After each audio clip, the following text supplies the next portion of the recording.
All right. What's good, everybody? What's good? Pokemon! Why are you crying? Pokemon. Oh, yo, what's up? What's up? What's up? We've got it looks like we got Koro. We've got Chef. Is it Chef or Chief? I think it's Chef. Yeah, it's Chef. Yeah, that's right.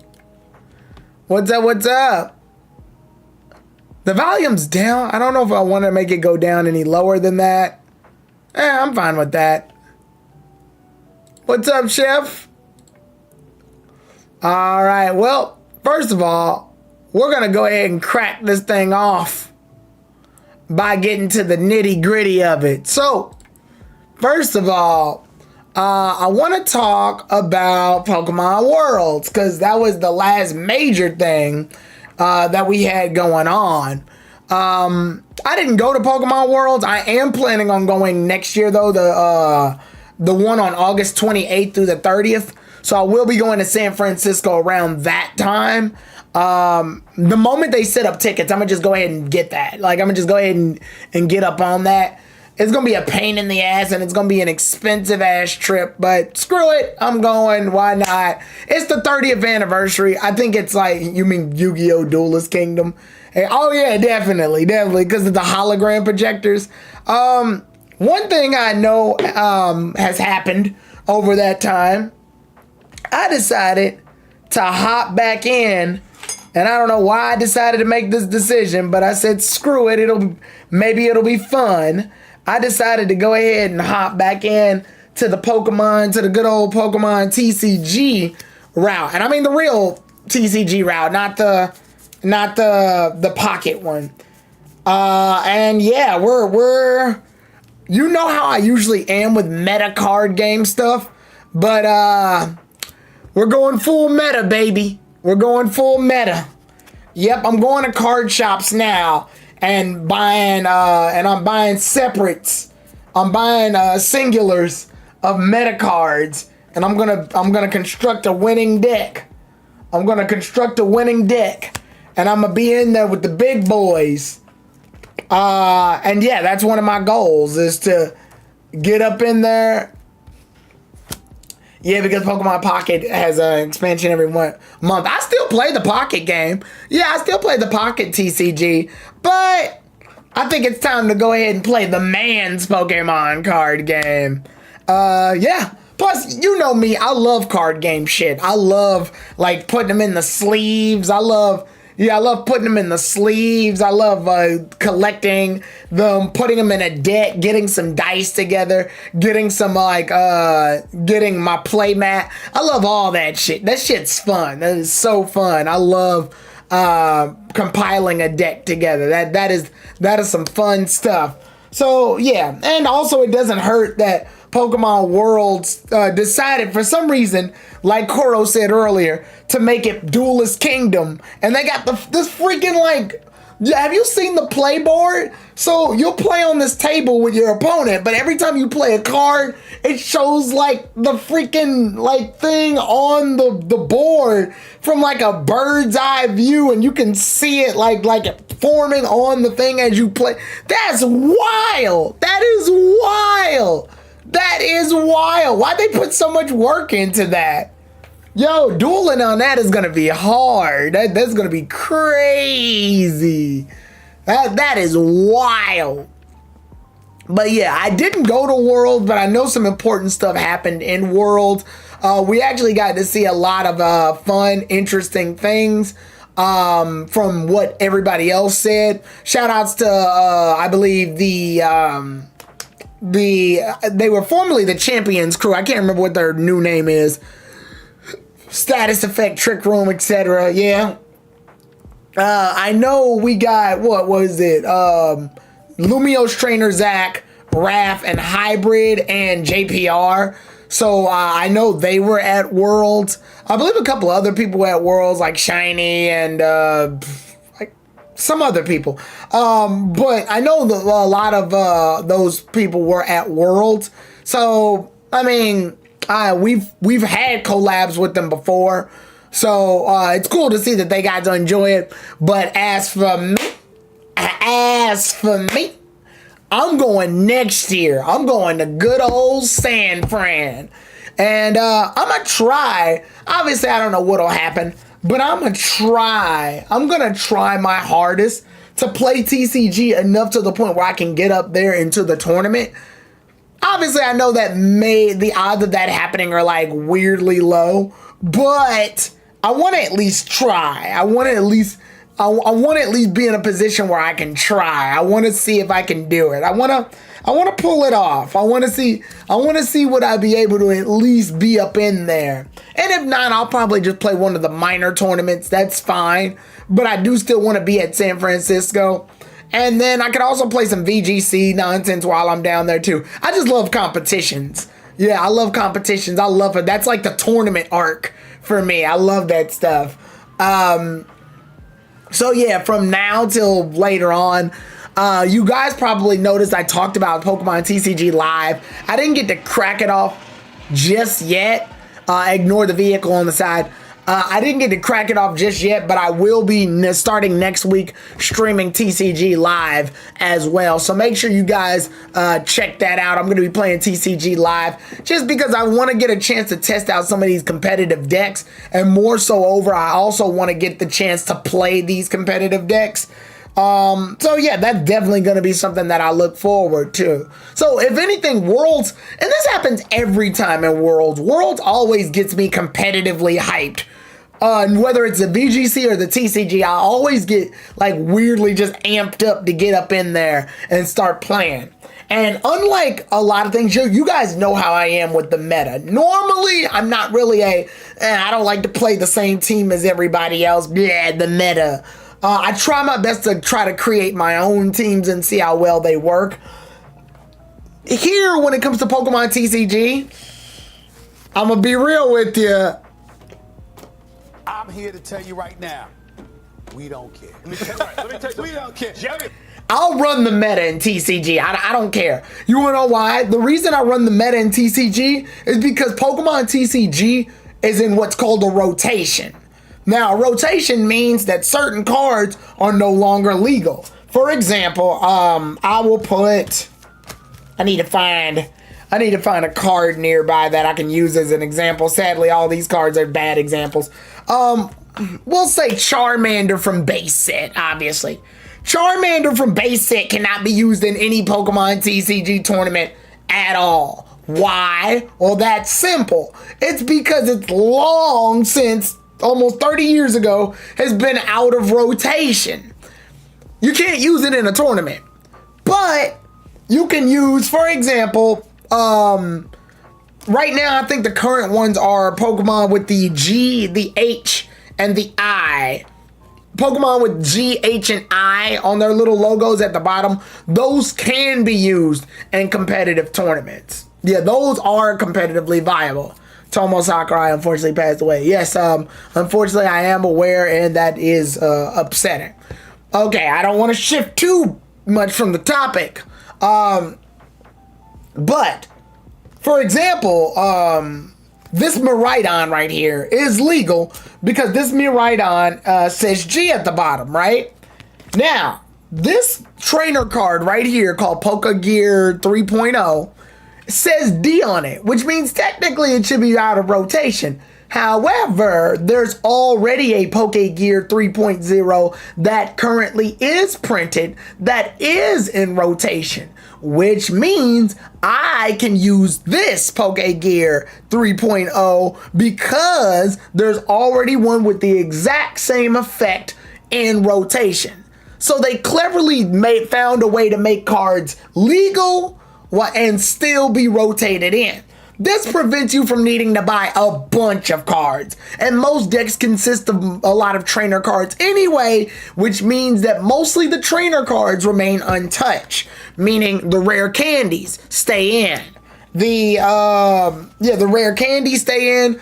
The Pokemon card Switch, one of the oldest trainer cards on the planet. You can use any version of the trainer card Switch you want because Switch universally has the same effect.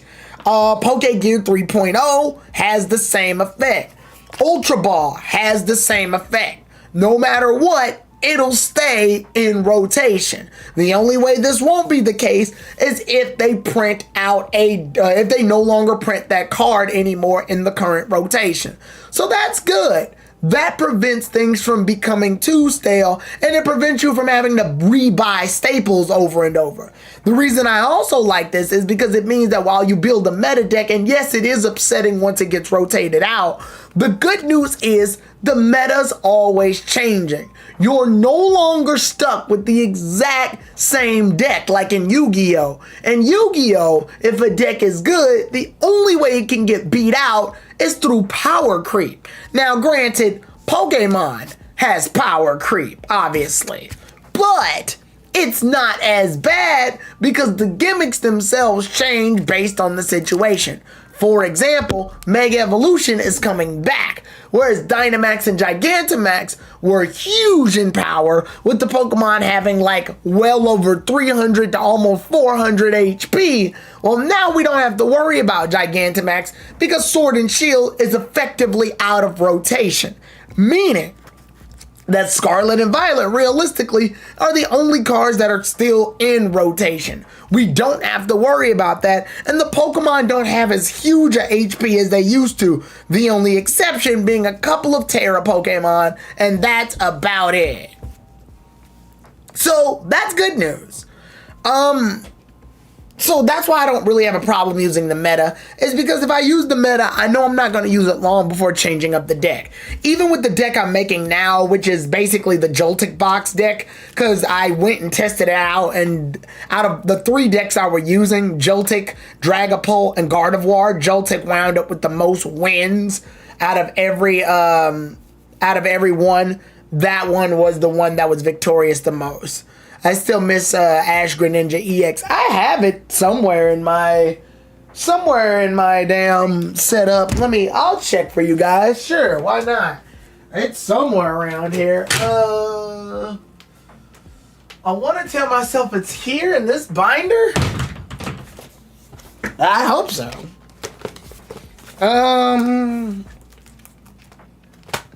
I think it's in here. I hope it's in here.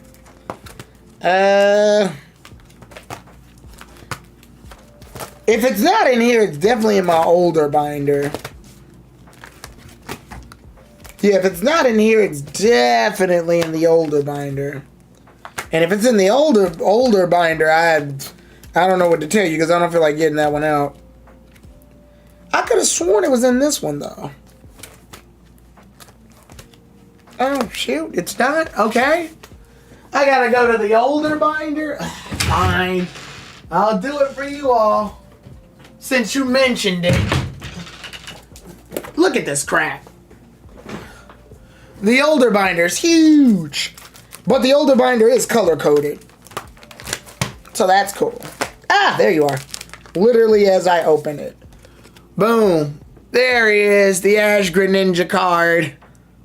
Only worth like $4.75, by the way. I looked this up a while back. But there it is. Yeah. So there we are.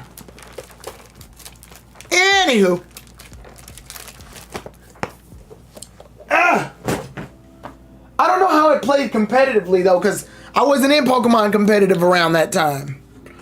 But with that being said, I got real hyped, and I don't know, running the meta in Pokemon to me feels a little bit more fun.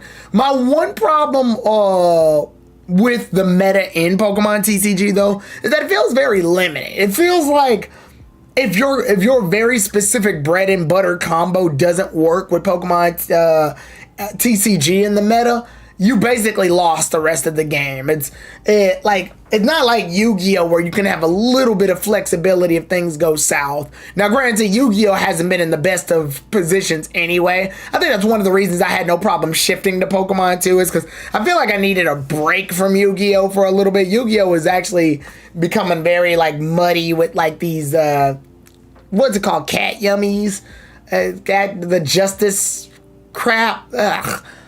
I wasn't really feeling it. But I'll return to Yu-Gi-Oh! At some point. But for now, I feel like doing some Pokemon TCG, because why the hell not? When I was a kid, I remember going to 7-Eleven and Walmart to get Pokemon cards and Yu-Gi-Oh cards. Yeah, that was before the scalpers came. The scalpers. But overall, pretty cool. Unfortunately, my one biggest problem is that I'm actually looking for Joltik, and I went online and I went to like card stores. That Joltik is nowhere to be found, and I literally just need 2 of them for the deck. In order for the deck to run effectively, I just need 2 of them, and I needed to get some nest balls. This crap is insane, but regardless, yeah, it's my plan. I'm pretty sure I was at Worlds more than Shiny, but hey. Oh yeah, Richie, you were at Worlds. That's right. Actually, Richie, if you want, you can actually, for this segment, you can hop on and talk about Worlds if you want to in the Discord. If you want to. I just named off a bunch of names off the top of my head. I wasn't really doing any advanced thinking. I just sort of popped off names in my head. I think the reason I didn't say your name at first is because I was literally just running through the list. Good luck tonight. Currently at an assignment, TJ. Oh, okay. So he can't. Okay, that's fine. But yeah, Richie was at Worlds. He showed us a couple of things that he saw at Worlds, and I think they also did they showed off a demo of Pokemon Legends ZA at Worlds too, so that was pretty cool. So yeah, that's actually what I wanted to talk about too. That was one of the major things I wanted to talk about was things that happened in that demo. While I didn't play the demo made it very clear of what things were going to be happening with 2 of the video games when it comes to Pokemon, both ZA and Champions. And I mainly want to talk about Champions, but that'll be the next segment. As far as Legends ZA goes, turns out there was a lot of interesting things that did happen. But obviously, we also do have to talk about 2 major Pokemon that made their debut. Now, I know they weren't exactly at Worlds, but they were happening around that time. I think one got released before Worlds, and one got released during Worlds, and the other one got released after Worlds. So we got 2 Mega Evolved Pokemon, and they're both Kanto Pokemon, unfortunately.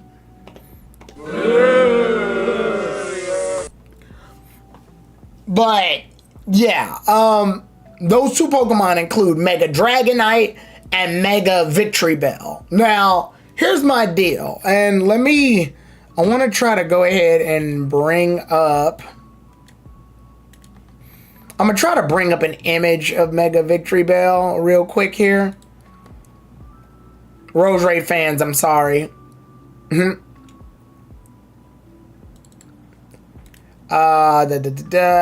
we go. And I'll go ahead and just close that. There we go, cool. So there's Mega Victreebel.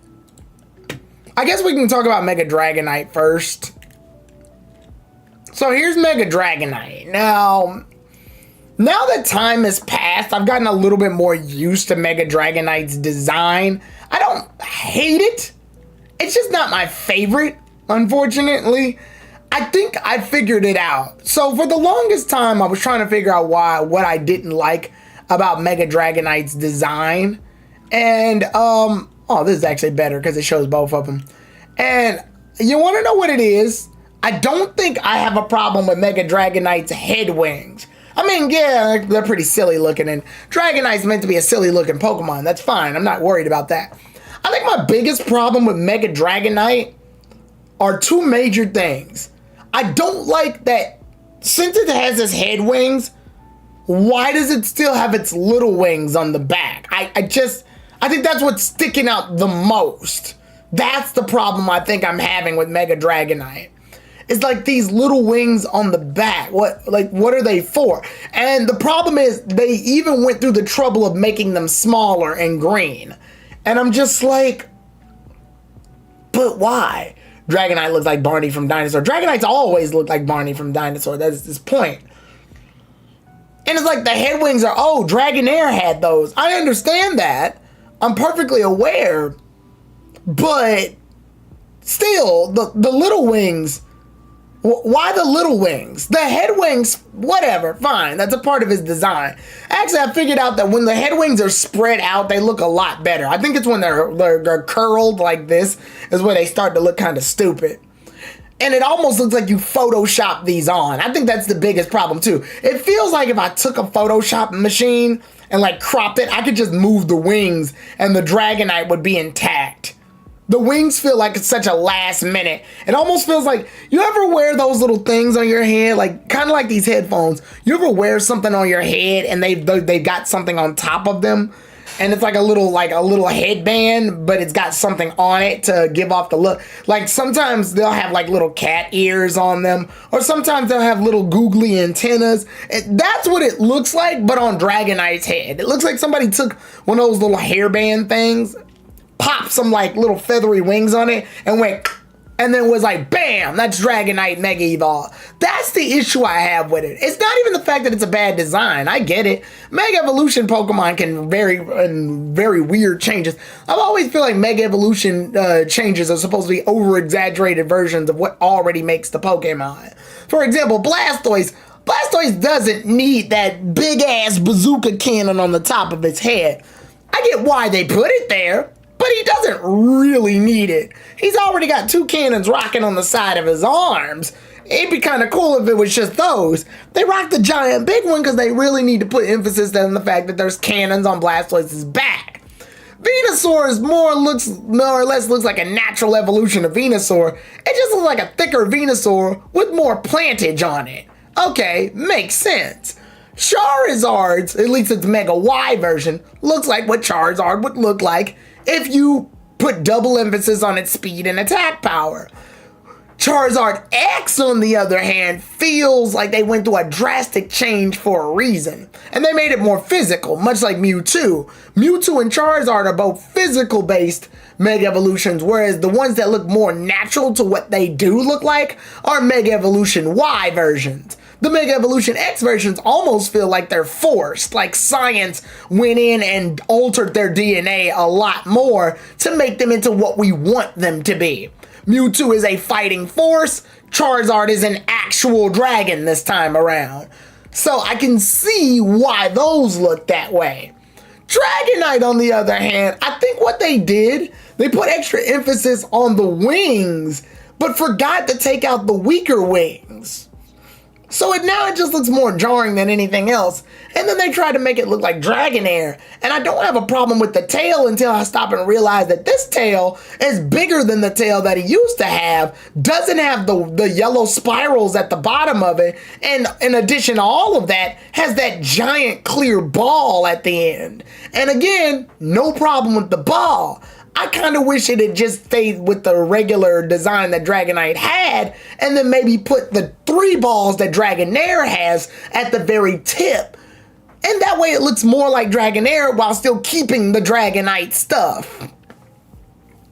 That's my major issue, I think. But the Mega designs aren't bad. They just, they're great. It's just that I really don't care about these Pokemon specifically. I just want to see some Pokemon I like get one. The problem with that is that it's impossible to please everybody, especially with a juggernaut franchise like Pokemon. Pokemon currently rocking one. How many Pokemon do we have at this current? Hold up. I love doing this. Gemini, how many Pokemon are there currently? Hello. How many Pokemon are there currently?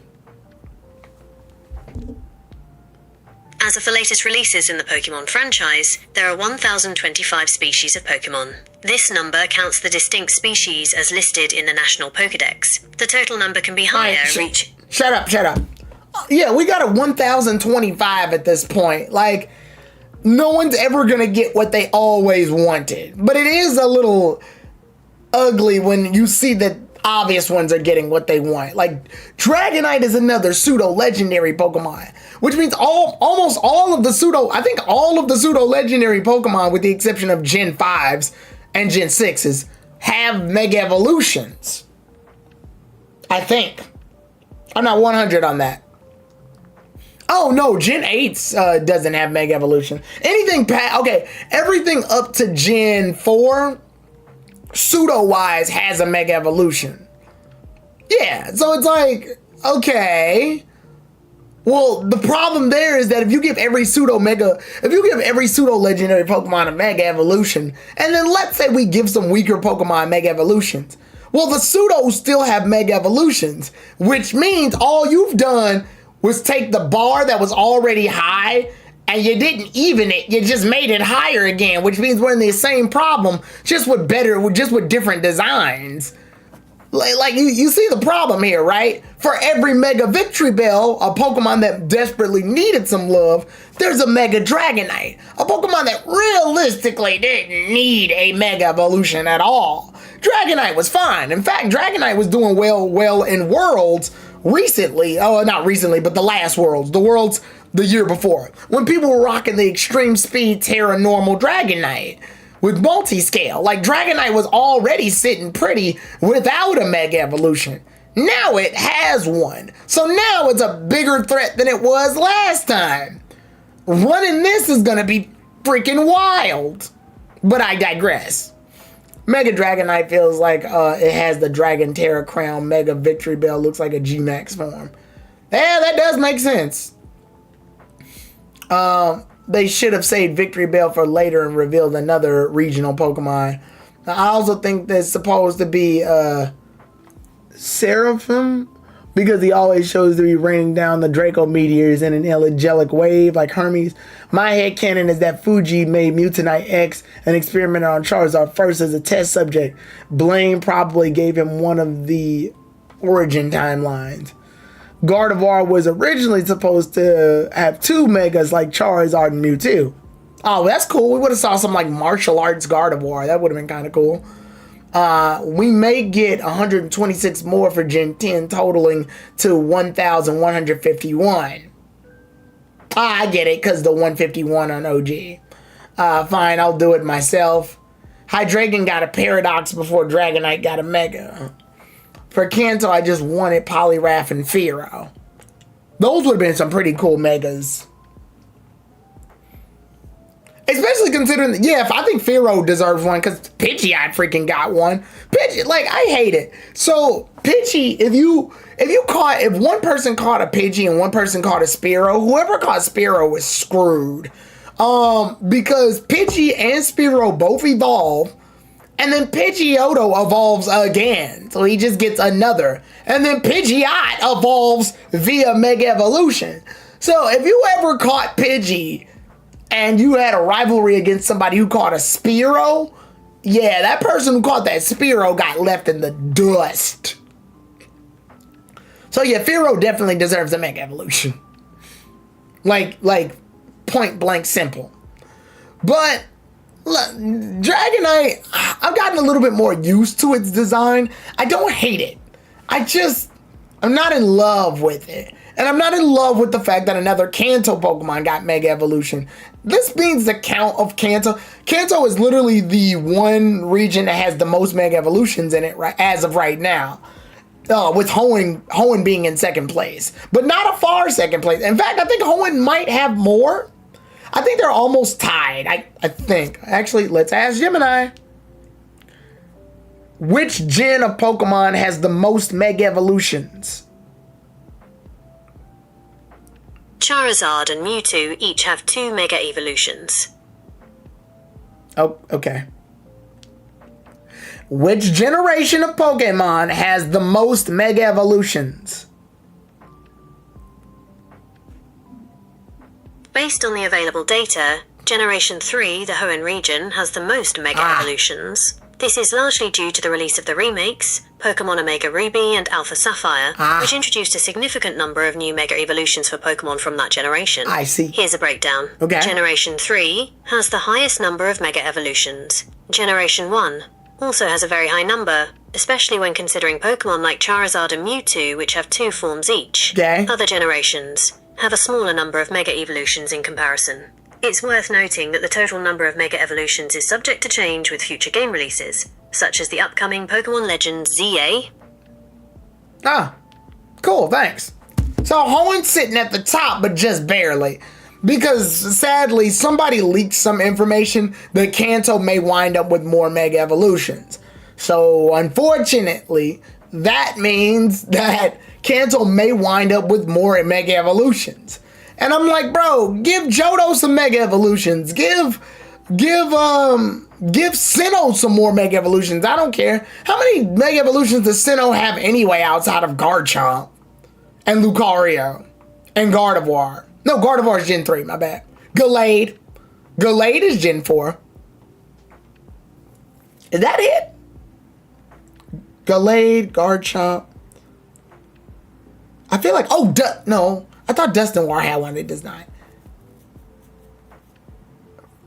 Frostlass. Lopunny. Oh, shit. That's right. Lopunny is Gen 4. You want to know what threw me off about... Oh, and Abomasnow. Thanks. You want to know what threw me off about Lopunny? We didn't get that Mega Evolution reveal until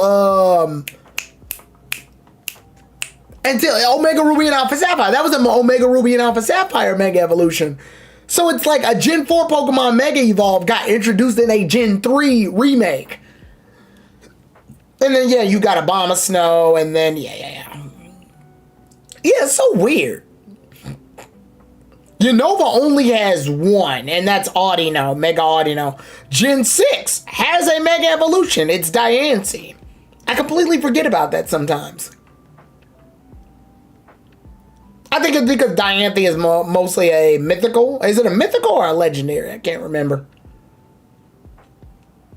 I think Diancie is a mythical Pokemon. Yeah. So nobody's running that in competitive because most of the time, mythical Pokemon aren't legal in competitive. So nobody's running the damn thing. But let's go ahead and move on to the second Mega Evolution, Mega Victory Bell. Now, while I was able to kind of adjust to Mega Dragonite, I'm going to be real. I don't really care for Mega Victory Bell at all. I just don't.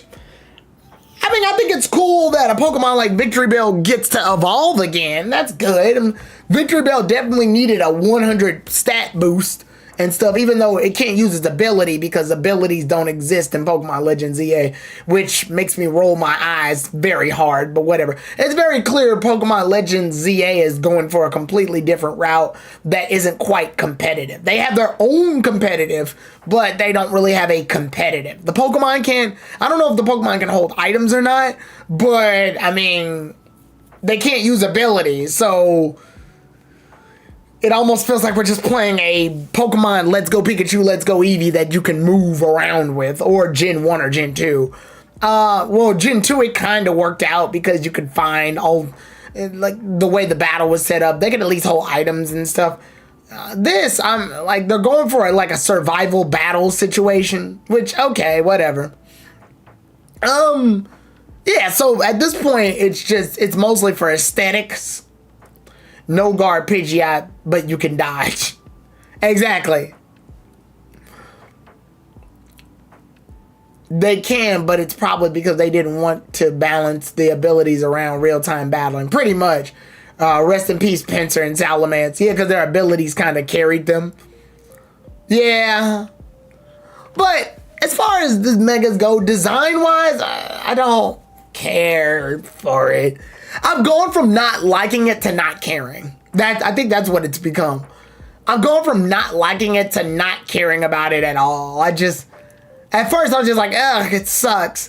Then as time passed, I'm like, I don't give a shit. It looks like a giant garbage bag.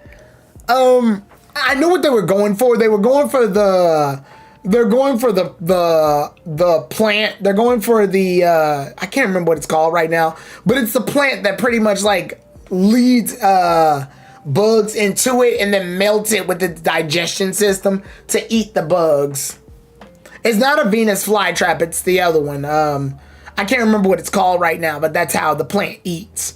And the idea here is that it has so much acid. It has so much acid that smells good, it can kill you. So a flycatcher. Yes, thank you.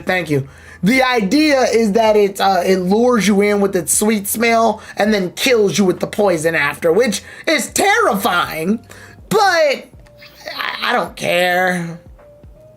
I don't care.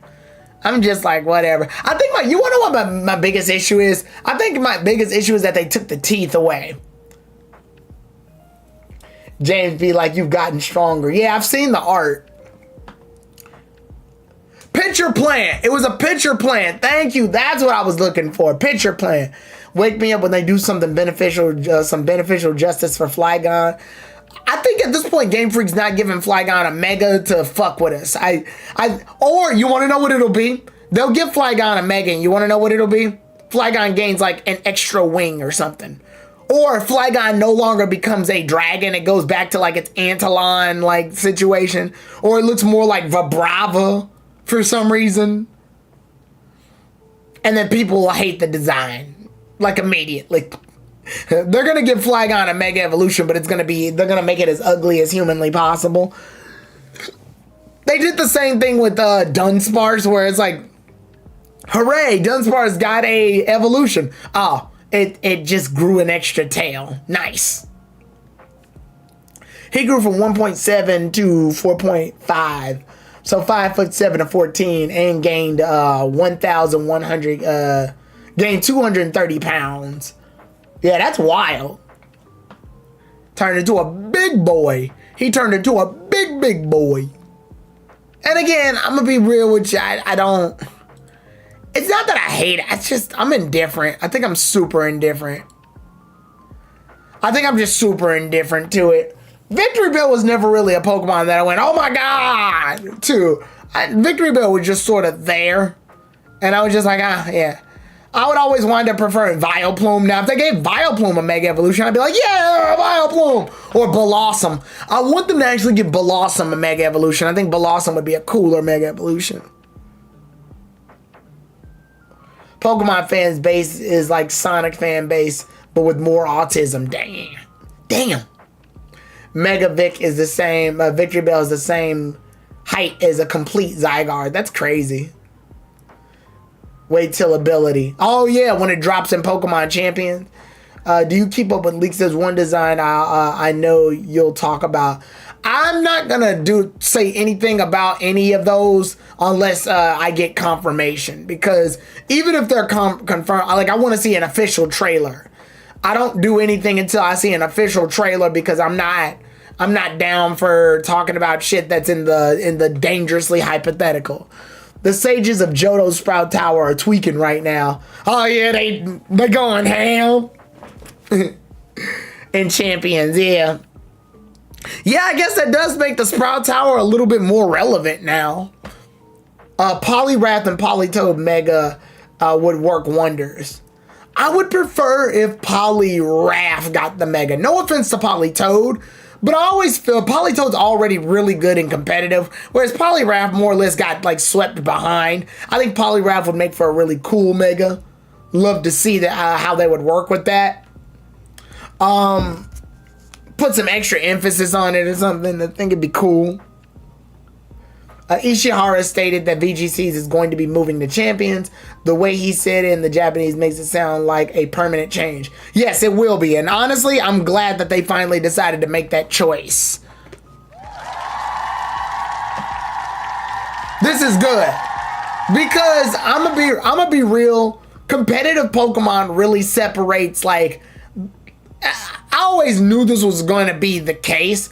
Competitive Pokemon has always felt like it's its own game. I'm gonna be real with you. Most people will literally rush through the story to get to that. Now, does that mean the mainstream Pokemon games are still going to have relevancy? I think so, yes. It means that if you obviously want bonuses and Pokemon, you can transfer those Pokemon over. And if you transfer those Pokemon over, then that means, like, toss them over to Champions, then that means now they have more emotional weight. You've got your Pokemon that are in the story. Now you've got your Pokemon that are in competitive. There's no pressure anymore. You don't have to worry about, is my Pokemon competitively viable? Or look at your story-based Pokemon and go, they suck. I'm never going to see them again now that the story's over.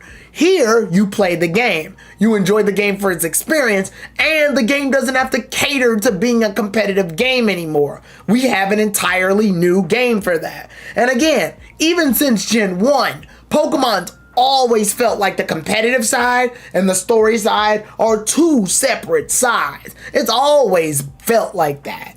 The story is something that now they can put more emphasis on. If anything, what I want them to do now that they finally separated the two is to start working on better writers, start working on quality of life changes, start working on some things that make Pokemon feel more like,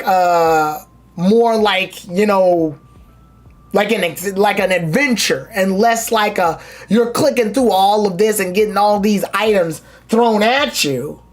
Just so that, we can, now that you're done with the story, you can focus on competitive. Now, we can actually have a adventure that's completely separate from the hardcore competitive battling style.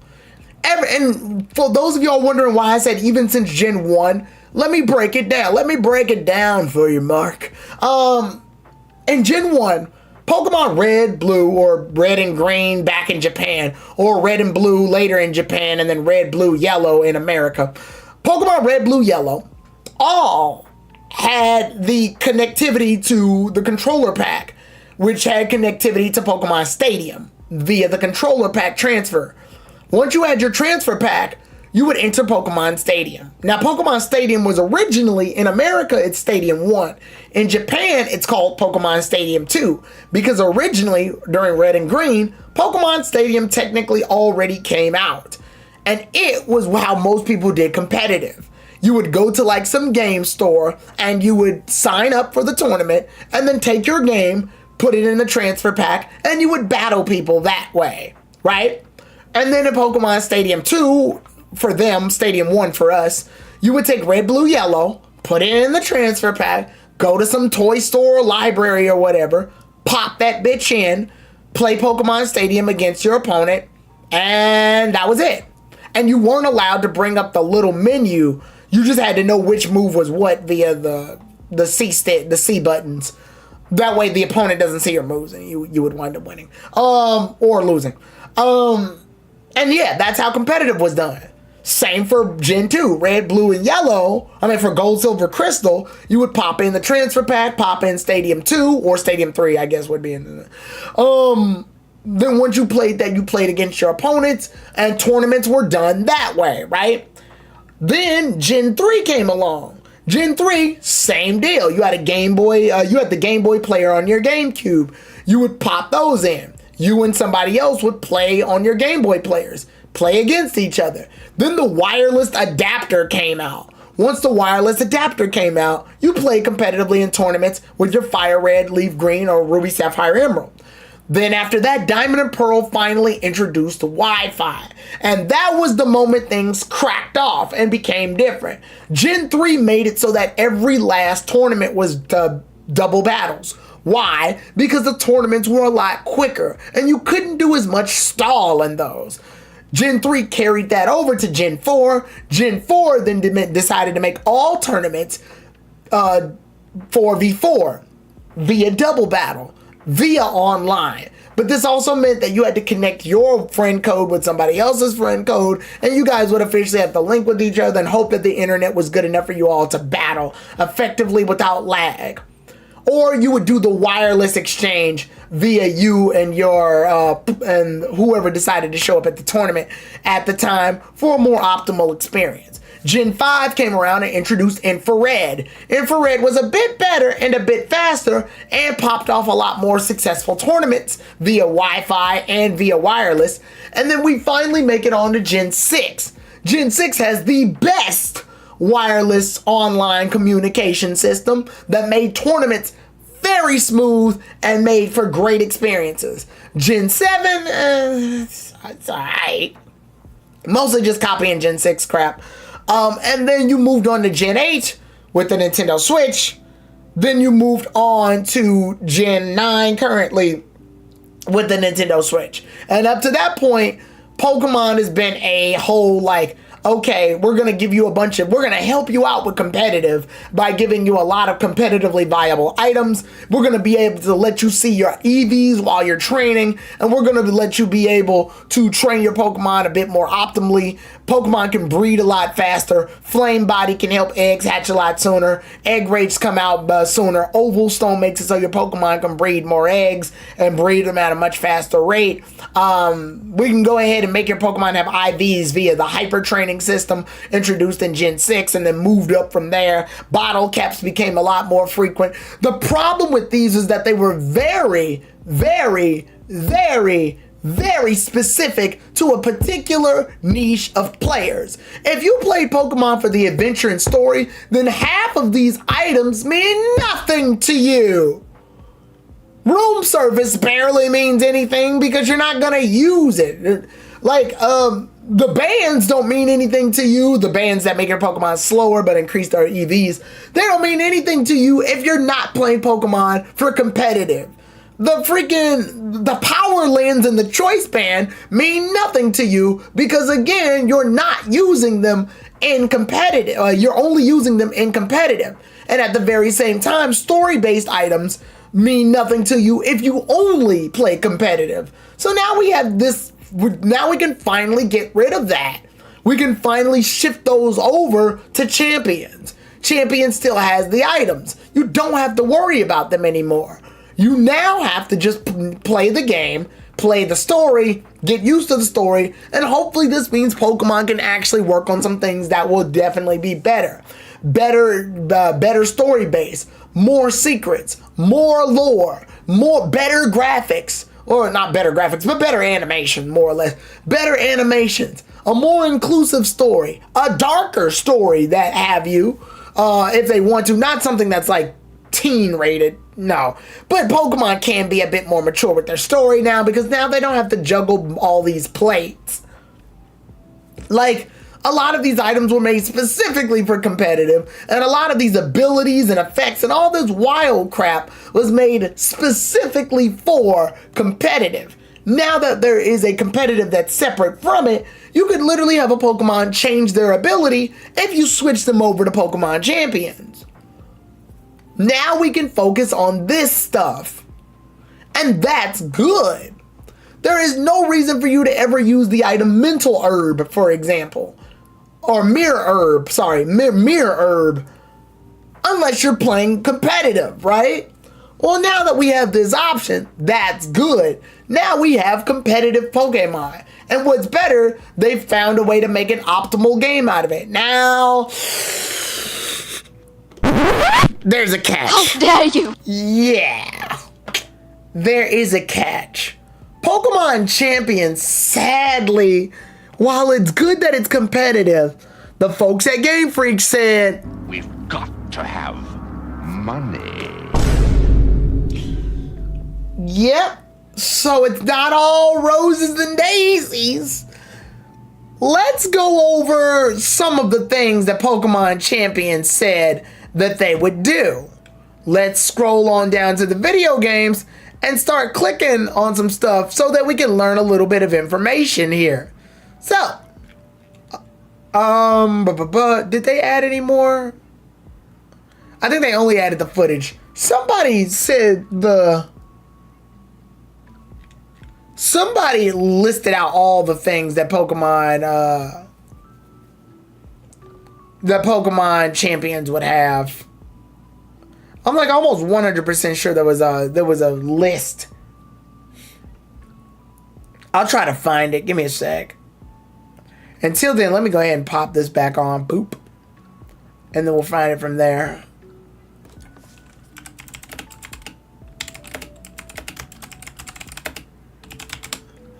All right.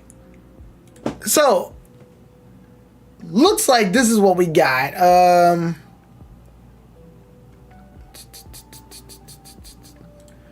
There it is. Pokemon Champions. Everything we know so far. First of all, it's for Nintendo Switch and the phone system. Whatever, fine. We knew that already.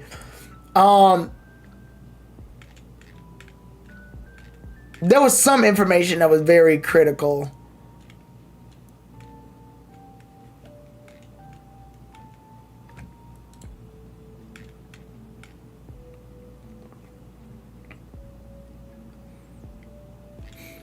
Here's one thing we do know. And Pokemon Champions Mega Evolution will be making a return. So the Megas are coming back to competitive meta, which okay.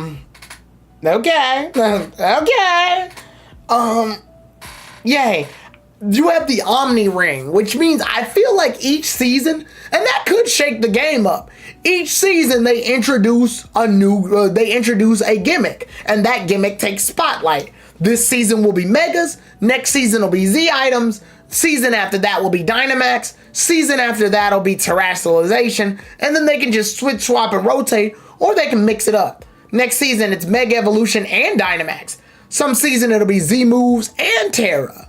Stuff like that. Or they could just make it so that you can do all three, but only one Pokemon does one each. For example, Pikachu can Terra to Terra Water, and then Charizard can Mega Evolve in that fight, and then you have another Pokemon holding a Z Crystal, and thus you get your three, right? What up, Plum? That's like the only thing I can possibly think of that could happen. And I'm not against that, but that's like a lot of gimmicks at once. And that means the meta is going to be very weird for like the next few days. Like that's a weird, oh, not the next few, for the next few years, I'm sorry. That means the meta is going to be very weird. There's also, to me, there's a such thing as putting too much ingredients in the pie. Yeah, I know, I'm saying your username. I love the Omni Ring's very battle sim heavy. Reminds me of Gen 5's Wonder Launcher. Yeah. Again, I don't hate the idea of having multiple gimmicks into one battle. I think the biggest issue with having multiple gimmicks into one battle is that it'll make the meta just messy for a little bit. Like the meta is going to be very experimental for a bit. Now, if they do it where you can only use one gimmick per battle, then okay. Like, for example, I decided to Mega Evolve, which means I can't use anything else for the duration of that battle, and then my opponent decides to whip out a Z move. I'm not sure why they would do that. I'm just saying it's an option. And then, like, I decided to whip out Dynamax in another fight, but I can't do any other gimmicks outside of that. I can't Mega Evolve in the same fight that I do the Dynamax. But then the problem is that you can't put those two Pokemon on one team. Why? Because while the Pokemon that Dynamaxes can still hold an item and Dynamax freely, pretty much any Pokemon can Dynamax, with some Pokemon being able to Gigantamax, they can still hold an item, which effectively means it's the better situation. The only Pokemon that exceeds this rule is Rayquaza, because Rayquaza doesn't require a Mega Evolution Stone to Mega Evolve. It just needs to know the move Delta Stream or Dragon's Descent, one of the two. Anyway, the point is, Rayquaza is the only Pokemon that can abuse this system. So yeah. People were freaking out about there being breaking canon lore. I was laughing my ass off because this is a battle sim. It's a spinoff. Who would use a Z move when max moves exist? Pretty much, yeah. Anything goes back in 2026. And I do remember Mega Evolution and Z moves were together in the competitive meta once. But that's only because Z moves were a one-time deal. So it wasn't that bad. Whereas Gigantamax lasts 3 turns, and then can you Gigantamax a Pokemon that Mega Evolved? Or will it just be like, no, you can't do that? Like, for example, if I Mega Evolve a Pokemon and then try to Dynamax it, will it just not give me the option to do it? Or will it only work on the Pokemon that didn't Dynamax? And then if I Dynamax, can I use a Z move or what? Or do I just wind up using the regular move? What goes on with that exactly? Can I Terrestrialize any of them? Yeah, Dragon's Descent Delta Stream is the ability. Yeah, thanks. I don't know. It's a toss-up. It's very messy. Who knows? But let's talk about the real problem. And it's what I said before. We've got to have money. So, apparently you can only do a certain amount of battles in campaign mode. And then there's a cooldown Then you got to use in-game currency in order to do certain things. You can transfer Pokemon with already made IVs, or you can take any old Pokemon and change their IVs. But in order to change their IVs, it costs or C points, or PC points, or whatever the hell they're called. It costs champion points. All right. You can get some items, but they cost CP. Okay. Well, guess what? You can't transfer the Pokemon while they're holding items, so you're gonna use CP to buy items. You can make your Pokemon change their nature, but it'll cost CP. You can increase your Pokemon's EVs, but it'll cost CP. You can make your Pokemon have a different ability, but it'll cost CP. You see the problem here? Like, Duraludon is in an awkward situation. It's one of the few Pokemon that has a Gigantamax and has an evolution. It can either choose to evolve into Archulodon, or it can choose to Gigantamax, which is wild when you think about it. Wait, no, that's actually dangerous. Because Duraludon has an evolutionary form now, that means it can hold Evilite. And then if it Evilites with the Gigantamax... Oh, no! BP, thanks, it was BP. Oh, no, I was right. Yeah. This is like getting TMs in Gen 4 Battle Frontier. 48 BP per one. But you only got 1 BP for everything. Yeah, Raihan will have a field day. Yeah, that's right. So Duraludon can literally... Duraludon's actually stronger not evolving. If it doesn't evolve, it can benefit from the Evilite. And then it can just Gigantamax. That's crazy. Anyway, point being... that's actually kind of wild when you think about it for more than a second. Anyway, back to what we were on before. Again, this in-game currency and the cooldown, and you obviously got to expect this because, again, this game is on a phone. You can play this game on the phone, which means they're probably expecting people to, like, do a match every day to gain some stuff. But some people got work, and they're not allowed to use their phones at work. Well, not allowed to, unless it's on, like, a lunch break or some crap. That's a lot. That's just a lot. To me, that's a lot. That's a lot of investment into that, when realistically, I should just be able to, transfer my items over. I don't know. I feel like it's a lot easier to just do that. Like, is there a way for me to just transfer my items over? If I already have the item from a previous game, can I just toss it over? I went through the trouble of buying them in Scarlet and Violet. I should be able to transfer them over, right? I don't want to pay CP for everything. To me, that's just annoying. I don't want to pay CP to do every last thing. That's dumb. You can also rent Pokemon there, but it costs CP. You can buy Pokemon, but they cost CP, which... I don't know. I don't like the idea of buying a Pokemon, I guess. I mean, which technically isn't the first time you could buy Pokemon since Gen 1 via the casino, but still, that was different. You had to earn them with the game coins and stuff. Primal Groudon and Walking Wake gonna be, yeah, they're gonna be ruling these streets, bro. They're gonna be destroying these streets. The competitive meta is gonna be all over the place. It's gonna be absolutely insane out here, bro. But regardless, I mean, that's a lot of things to really look forward to in these turn of events. And we realistically, don't know what's to come of this. But all I can really say is that it does seem like it's going to be very interesting, at least for how Pokemon is going to go competitively. So, yeah, I'm looking forward to it. But at the same time, I am weary. I'm very weary of it. And I hope it doesn't turn into a mess. But it is good to see that, like, we have technically 2 Pokemon games now. We have the competitive game now, and now we have the story. And again, I said this would happen actually a while ago. I said this would happen a long, long time ago. But this was way before we got champions. This was back when Let's Go Pikachu and Let's Go Eevee came out. when Let's Go Pikachu and Let's Go Eevee came out, I said that technically this was a good thing. They were separating the casual players from the more serious Pokemon players. I said that a while back before Sword and Shield came out. Well, and behold, Sword and Shield was a lot more like pressing towards competitive. In fact, Sword and Shield was very competitive when it came to Pokemon. They had the stadium for it.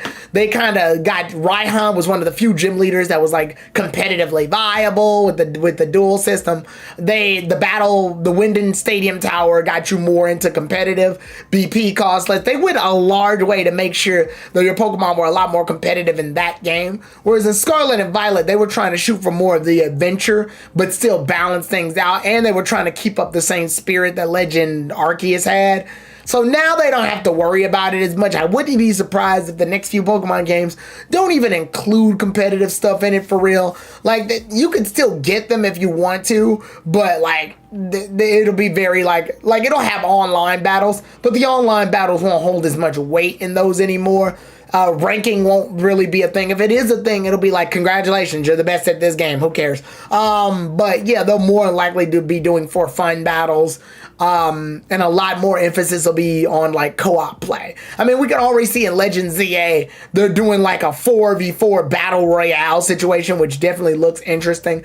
They're focusing on more of the fun aspects of Pokemon with less of the strenuous strain of competitive. Whereas here, I believe Pokemon Champions competitive Pokemon has gained such a wide following now to where it completely justifies having its own like separate section in it now. If anything, like I said, I think it's a long time coming. I think they should have had this, if you want to be perfectly honest. I think my only gripe is that it literally is still going to have CP. Now, my biggest concern is going to be Pokemon Showdown, the website.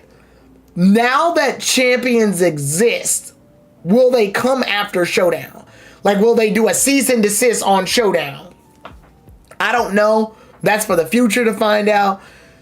Who knows? But until then, that's pretty much all we've got going on with Pokemon Worlds. A lot of fun stuff happened in Pokemon Worlds. And from the look of things, I see that Richie had a really good time hanging out with some peeps. I see that we got a lot of good stuff from Zach and Raph and the boys hybrid and everything. It's good to see that that they all had a good time at Worlds. But next year, your boy's gonna be in there. Your boy is going to Pokemon Worlds. I'm gonna be up in that bitch, whether it be battling, whether it be meeting some people. I'm gonna promote the channel. I'm gonna do all sorts of crazy stuff, and I'm a wildin' out. Because it's the 30th anniversary, I feel like this is more than worthy of like an appearance. It's going to be the 30th anniversary of Pokemon. I feel like what better way than to crack it off with next year's World, also taking place in California, but in San Francisco, California. So the minute that ticket drops, I'm going to go ahead and make my reservations, and I'm going to be up in that bit. You got to make some trainer business cards too, absolutely. Also come visit San Fran. Also visit San Fran is a plus, yep. But I'm going to be in that bit. So let's go ahead and move on to our next topic of conversation. The anime. The anime. So, Pokemon, the anime. We got Horizons, and it looks like what we're going to do is Pokemon Horizons has decided to take a very interesting route here. Looks like Pokemon Horizons decided that they're going to go ahead and tackle the Emmy plot. So, yay. I mean, that's interesting. It's cool that they got taken. Actually, with that being said, it feels like Pokemon Horizons, the movie. Oh, it's a movie? It's like a one. Oh, so it's going to be like a whole movie thing? Welcome back, Elon Specials. You want to know what I find interesting about this? It means that Pokemon, if you want to look at it from a Kalos region perspective, Pokemon anime-wise has covered basically everything it can. Nothing was left unchecked now. All 4 of the Elite Four have made an appearance in Pokemon in some way, shape, or form. Alon fought Malva and Siebel, and then Malva made her appearance later in XYZ. Ash fought Drasna and trained with See, damn, I can't remember his name right now. But the one that's the knight, I think it's Wilkstrom. Yeah, Ash trained with Wilkstrom, fought Drasna, Alon fought Malva, and fought Siebel. So that's all the Elite Four covered. Why is old Dragonite in a Dusk Ball? I have no idea. I don't know. I'm here to tell you right now. I don't know. But you probably caught it in a cave or some crap. I don't know. I did raise that question on Twitter though. Only thing Kalos is missing now is Aquacord and Killude for the Safari Chatalness. Yeah. And the Battle Chateau was covered briefly, but it was covered. Yeah, every Kalos thing has been covered at this point. Putting Emmy in here is an interesting choice. It's a good way to get the Kalos region stuff like involved. It's a good way to get the characters involved. My question is this though. How did Roy end up in Kalos specifically? And they show that they're using Roy's old design, which is cool. Send Friends is expensive. I was there for 16. I was there in 16 for Worlds. Yeah, definitely. Absolutely. Here's my thing. What was I gonna say? Oh, freaking. So how did Roy even end up at in Kalos? Reason I say this is because when the Rising Bolt Tacklers decided to break up, did Roy choose to go to Kalos or what? And Emma is not homeless, so it's post XY and pre ZA. She has the school uniform. Yeah, that's good. AZ too. And it looks like the main, I don't know who this guy is. I don't know if he's a villain, if he's a good guy. I don't know what he is. He looks like Karina's father. It almost feels like they were trying their hardest to like get Karina in the show without getting Karina in the show.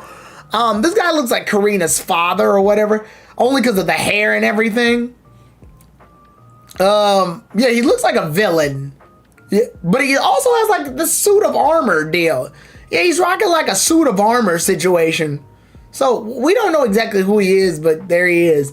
And we also see that Roy's gonna get his Lucario, so we'll actually see the origin of how he got his name's Master Mayonnaise. What? Okay. Oh, he's wearing a Quackable cosplay. What? Well, that's gonna have a lot of mystery. It's gonna be interesting to see Lumio's tower without Clement. Yeah, I don't think Clement's gonna be in this. Because if Clement's in it, then that means we gotta, like, it's in the Ash universe. And I think Pokemon Horizons is trying its hardest to not step in that. So, what are they gonna do? I'm sorry, Kalos was a very specific place in Pokemon. I mean, if we could have a Master Mustard in Pokemon Sword and Shield, I see no reason why we can't have a Master Mayo. But Prism Tower still has the gym logo, unlike in ZA. Huh, interesting. Yeah, that's gonna be interesting, because how do you do Lumio City without Clement? Yeah, that's gonna be very interesting. It's Lumio's tower, but no Clement in there. It's gonna be very messy. But it does look interesting. I'm impressed that they actually made Roy in his classic outfit, just considering the fact that we're so used to his new outfit, his new design now, that his old design just seems weird now. It's like, oh yeah, that's right. Roy looked like that at the beginning of the series.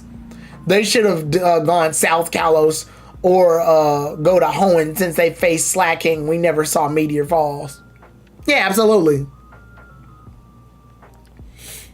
But yeah, I guess it's gonna be interesting. It's gonna be a very interesting situation to see this. They didn't really give us much outside of the very little information that we got on it though. So I'm not expecting too much. No Kilowattrel in the poster or Mimi Esper either. I still think he may use it. Master Ketchup. I assume he was just traveling around and ended up in Lumio City and ran into Ult, who prevented him from challenging the gym. Right. And that is interesting. Yeah, that's definitely an interesting take. I think my thing is, though, is it's definitely just going to be interesting. We're going to have to... We're really just going to have to wait and see what this brings about. I'm legitimately surprised they decided to go ahead and tackle it. Because realistically, I thought they were just going to show us a one-off episode of Horizons where Roy, like, goes through some backstory on Lucario or something. Or, like, we see Lucario, like, they do an episode where Lucario's sick and Roy tries to heal it. And the doctor tries to, Molly tries to heal it, and they explain, and Roy explains to Liko where he met Lucario, and then, I thought they were gonna do something like that, and do like a flashback thing that lasts like the whole episode. But no, they're deciding to go this route, and honestly, I like it. I like this, the fact that Pokemon Horizon decided to step back, and this also gives them time to build up their story. Now, it's very clearly obvious that they're doing the same thing that most Pokemon animes have to do, where they have to adhere to whatever game came out. Where you can definitely see that they had to pivot to make room for Pokemon Legends ZA. So the story is very much moving in that mold. I made a comment like this on Twitter, actually, where I said this, and a lot of people actually agree with me, which I thought was very interesting. Like, Ult having a Dragonite. Having a Dragonite to me just feels weird. Not because of Dragonite itself. It's because, one, Ult had that thing in a Dusk Ball, and two, Dragonites don't really feel like they mesh with Ult as a character. I don't know. Ult's main thing was to try to fight and capture Rayquaza just like Roy was. So it's like, okay, I have a dragon flying Pokemon, but I want another dragon flying Pokemon. And I want the legendary dragon flying Pokemon. And I'm just like... I don't think Dragonite was originally on your team, dude. I think when writing the concept for Pokemon Horizons, Ult was in design, and Ult's backstory was explained, and then I think corporate went, hey, real quick, so we need to advertise Pokemon Legends ZA. And we gave Roy Lucario and made it shiny so that we can give it away as a distribution item later, as a collaboration to get people to watch the anime. And then people were like, okay. And like, well, yeah, but we also need people to buy Legend ZA and watch the anime. And they were like, okay, what does that have to do with us?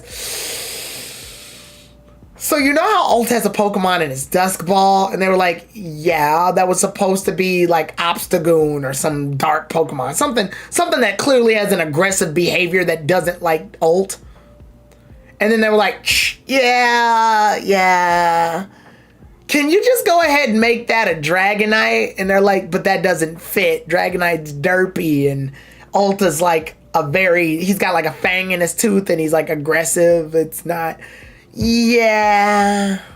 But Legends ZA is coming out. We just did a trailer for Dragonite. So you can go ahead and real quick just give Ult that Dragonite. That'd be perfect.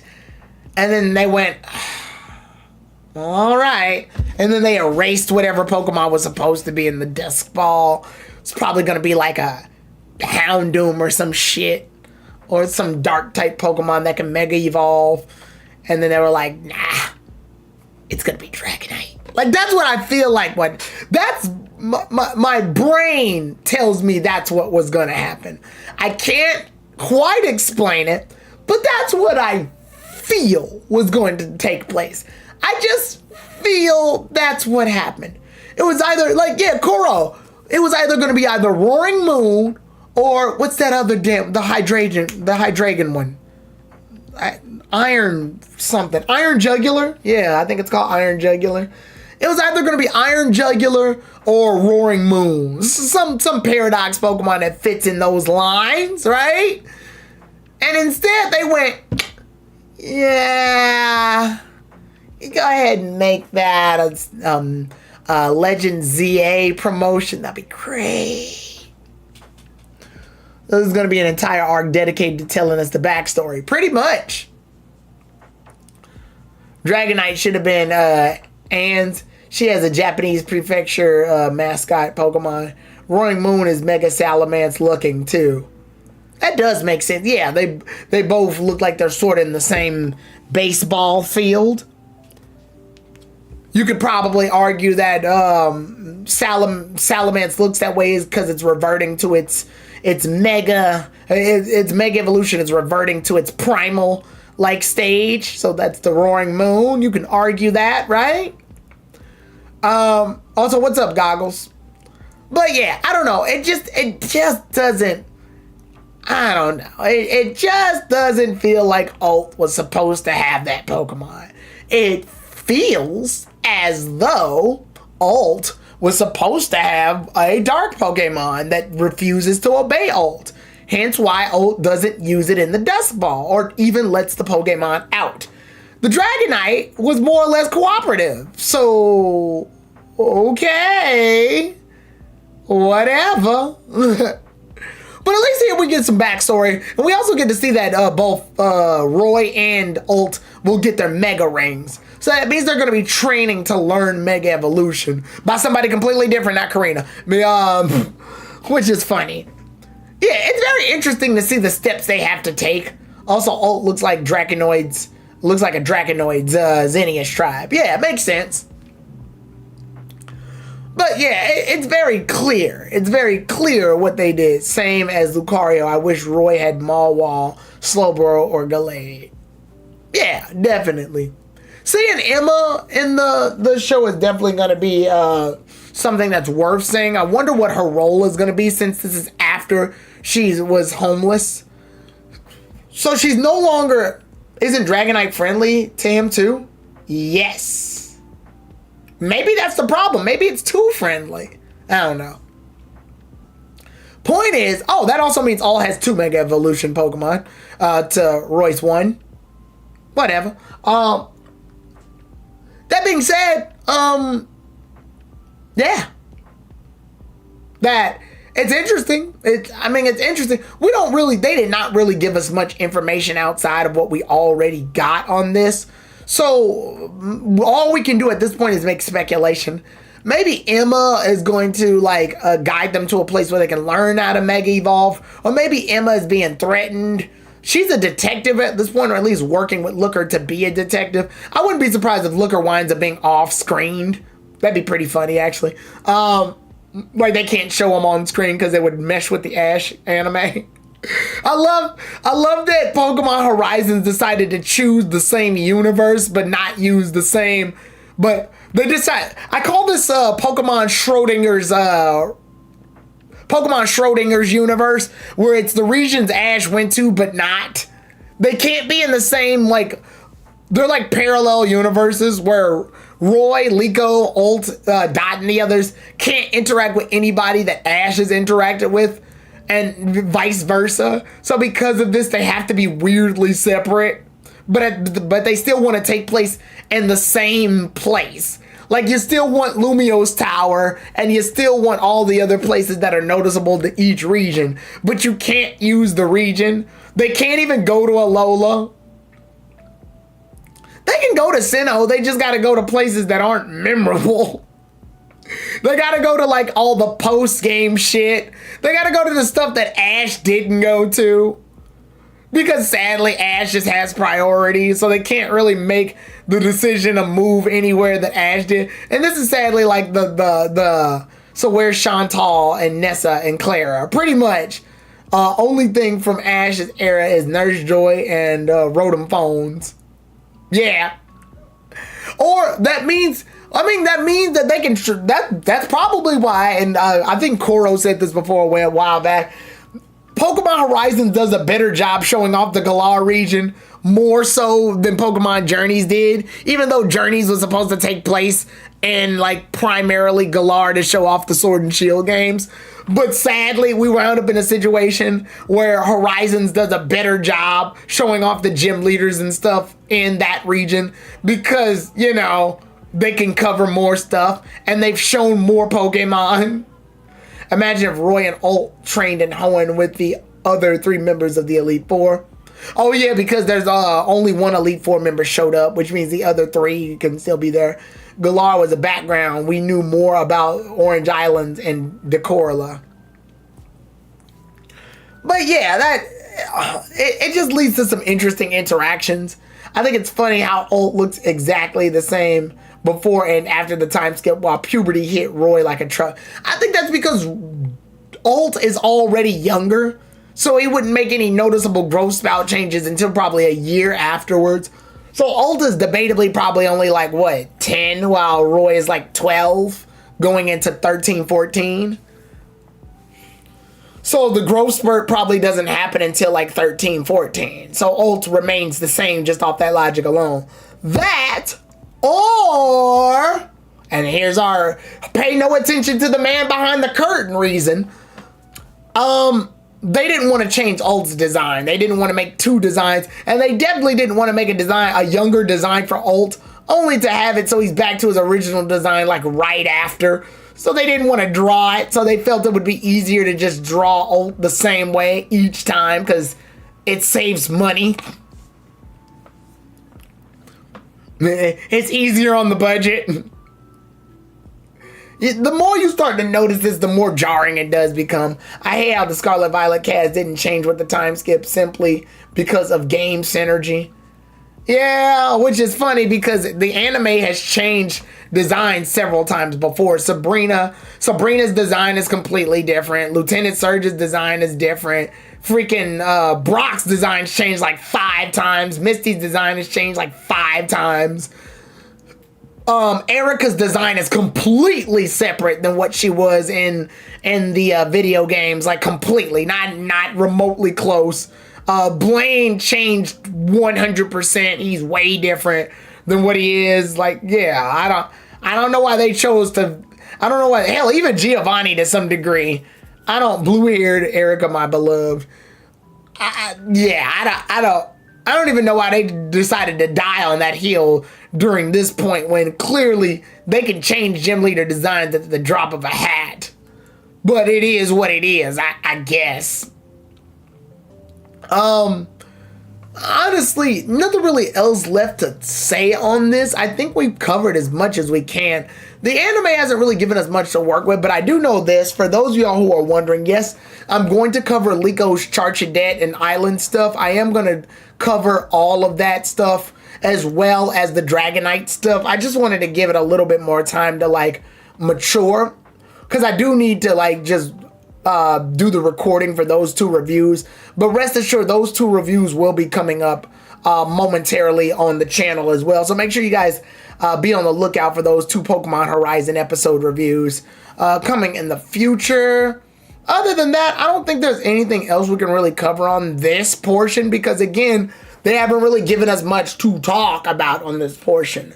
We'll get some backstory for Lucario and it being able to Mega Evolve. Now, my thing is, that means that Roy catches and Mega Evolves as Lucario all during this section. And I'm sorry, I'm still not convinced. My biggest problem with Roy having a Lucario wasn't him having a Lucario in the first place. Well, the color was my biggest problem. But, yeah, I kind of wish it had just been regular Lucario. I think it would have been fine. I don't know why they did that. I think they did it because, again, they want to be able to make it be transferred to the games. That way it can say OT Trainer Roy, and then you can be like, I have Roy's Lucario, yay! Whatever. My point is, my biggest problem with Lucario is that Lucario is a Pokemon that Roy just got, and we never got the chance to get any real development on it. Here, we'll be able to get the development, but now I have to be forced to believe that during this special, Roy just catches and Mega Evolves his goddamn Lucario within this short a span. To give context, even Karina, a person we know of who had a Lucario during her debut, still took a reasonable amount of episodes just to gain the bond in order to Mega Evolve the damn thing. Whereas here, we gotta sit up and believe that Roy caught and Mega Evolved this thing within a span of a few short hours, like an hour at best. And I gotta believe this. I gotta sit around and believe this unless they decide to make this a whole separate show that lasts about 5 episodes. Then I would sit chill with it, because 5 episodes would be more than enough time to develop Roy and give us proper backstory. But no, it's all gonna happen within a very short time period. So now I'm just like, okay, I know how Roy caught Lucario, and I also know that it didn't take him long to Mega Evolve the damn thing. Yay! So now I still don't care about this thing. And Lucario doesn't have the personality to make me care about it. Roy's, out of all the Lucarios that have existed in the anime, I think Roy's Lucario, at least from its debut up till now, has been the weakest. It doesn't really have much of a personality. It just sort of exists. It's yellow. Okay. Yay? I don't really care. I don't really care. It just hasn't done anything to make me like, even Ash's Lucario to a dangerous degree had more going for it, because at least I knew what it was when it was a Riolu. You want to know what my biggest problem is? I think they should have went ahead and had Roy catch a Riolu before the Rising Volt Tacklers had broken up. At least then I could be like, yeah, the Lucario that he had from before the time skip grew up and Mega Evolved. Sweet, cool, some backdrop story would definitely have helped. But no, he just has this thing, and I'm like, oh, it just sticks off like a very marketable sore thumb. That's what it is. That's my biggest problem with it. It's very clear this Lucario has nothing to do with Roy at all. This, again, is more of what I call backstage shenanigans. Again, hey, so you know how the Rising Volt Tacklers is going through a time skip? Yeah, we were planning on writing that, and they were going to come back all stronger and stuff. Yeah, so, hey, Legend ZA just got announced, and Pokemon are going to be able to Mega Evolve again. We want to go ahead and bring that Mega Evolution stuff back. Lucario's sort of the poster child for Mega Evolution, so can you go ahead and just pop one on Roy's team real quick? I mean, I guess, but it doesn't really fit. Would you rather him just catch like a Pokemon here in Paldea and then bring it back? We could probably do an episode about no. It's coming out fast, and Lucario's like the advertisement for Mega Evolution. So can you go ahead and just pop that Lucario on Roy's team real quick? Yeah, that'd be perfect. Like, that's what it feels like. I feel like Lucario would fit for Liko more than Roy. Yeah, because Lucario can sense aura, and you got Hatchram that can sense feelings. So you got your Pokemon that essentially sense energy. So it makes sense.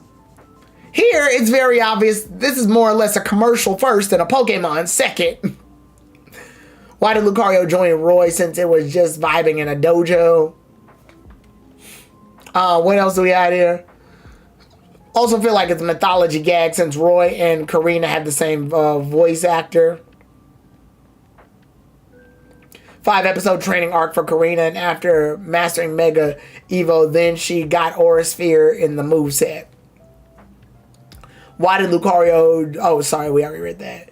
You don't like Lemon Lucario? There's no reason for me to. It hasn't done anything to make me want to like it. I'm more curious about Emma's portrayal and this Mayo guy. Again, it should have been Mawile, Slowbro, or Gallade. We get another Lucario and Dragonite after Ashes. Yeah! Oh, that's the other problem. We got this Lucario right after Pokemon Journeys. This series comes after Journeys, and Journeys already gave Ash a Mega Lucario, which is the most boring Mega they possibly could have given him. So it feels like they're trying desperately to make Lucario the Charizard of Mega Evolution. Does that make any sense? Like they're trying to make it popular as hell when competitively Lucario hasn't been viable. I think it was only viable in very, very, very specific situations in early XY. Lucario's appeared even before its own generation. Lucario made a debut in freaking in Hoenn during the Lucario and the Mystery of Mew movie. It made a debut in that damn movie. They wound up seeing it in Pokemon Diamond and Pearl several times. Ash befriended a Riolu. Like, freaking Best Wishes, Kotetsu had one. And then in XY, Karina has one. Karina's grandpa has one. And then we cut to Journeys and Ash has one. I'm like, bro, stop with the Lucario, bro. Stop with the... They could have given Roy literally anything else, and I would have been fine with it. They literally could have given Roy anything. Anything else would have been fine. I don't care. They could have given Roy literally anything, bro. They could have given Roy... Out of all the Mega Evolution Pokemon outside of the ones that Koro probably named, I could think of at least, like, I don't know, 3? They could have given him Mega Ampharos. I would have been fine with that. I mean, yeah, he already has Kilowattrel, but whatever. They could have given him Mega... Shit, I don't know. They could have given him a Mega... I'm trying to think of some other Mega Pokemon that exist. I wouldn't have minded a Mega Venusaur, a Mega Blastoise, a Mega... Oh, Mega Beedrill, hell yeah. A Mega Beedrill, that would have been fine, whatever. They could have... I wouldn't have minded having a Mega Tyranitar. That... Shit, I don't care. Mega Tyranitar seems kind of cool anyway. Have a whole thing where it's evil at first when it Mega Evolves, and then Roy has to control it so it's no longer evil. You could have given the boy Mega Baynet, and I wouldn't have cared. Although that would have been scary for the children. Whatever. They could have. They should have. Whatever. We're here now. Can't complain about it. Yeah, nothing we can do about it now. Give Roy a Mega Beedrill. Yeah, everybody's shooting for the Mega Beedrill. Tyranitar is good, but I still prefer normal over Mega. Yeah, true.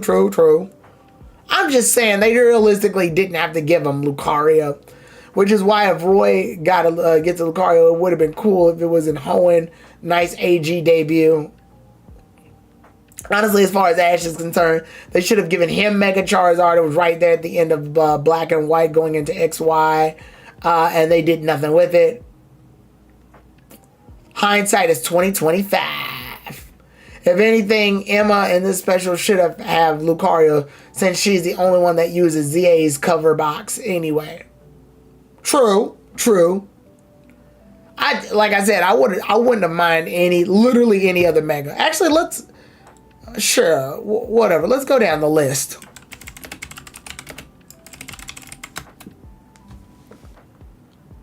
Yeah, we can go down the list.